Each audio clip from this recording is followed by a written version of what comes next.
Oku maka idozigharị ọnọdụ obodo anya bụ Naijiria abụrụgo nke akpọkwara ugboro dịka ndị ọnụụlọ n'okwu lụtụrụ aka na mkpa ọ dị nyere obodo ebe ụmụ amaala nwere ike ikpe ntụli n'agbanyeghị okpukperechi maọbụ agbụrụ onye na onye nọ n'ime ya ma na-enwekwazi ngala n'ụzọ pụrụ iche. Onye nta aka anyị bụ Emmanuel Okonkwo ga-ewetara gị akụkọ.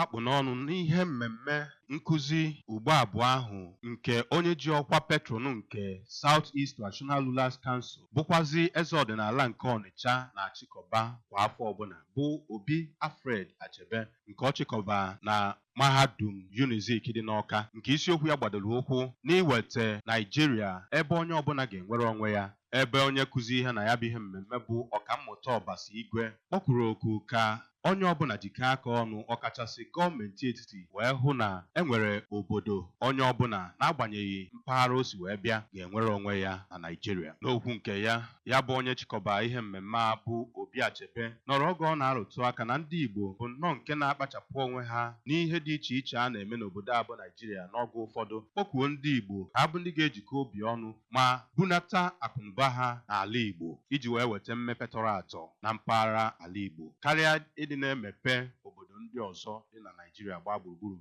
Ebe ọ kpọkuzi ndị gọvanọs nọ na South East ka abụ ndị ga-agbanyesi ike ịhụ na enwere ezi nchekwa ndụ na akụnụba na mpaghara a iji wee dọta ndị oji ego achụ ego ga-eweta mmepe na mpaghara South East. Onye ji ọkwa President General nke ọhaneze ndị Igbo worldwide bụ Sinetọ John Azụta Mbata, onye nọ n'isi oche ya bụ ihe mmemme. Gọvanọ nke Enugu steeti bụ Dọkịta Peter Mba ka ọ bụ onye nnọchite anya ya na ya bụ ihe mmemme bụ onye ji ọkwa kọmishọna na-ahụ maka ọrụ ngo na mmepe n'obodo Enugu bụ Dikin Oke Ogbodo. Onye ji ọkwa chairman nke Local Organizing Committee ya bụ ihe mmemme bụ Ọkammụta Godwin ọnụ kwuru okwu na ya bụ ihe mmemme ma kpọkuo ndị Igbo ka ha bụ ndị ga-agbanyesi ike ijikọ obi ọnụ maka ọdịmma obodo Igbo gbaa gburugburu. Site na Mahadum Nnamdi Azikiwe University dị n'Awka, abụ m Emmanuel Okonkwo.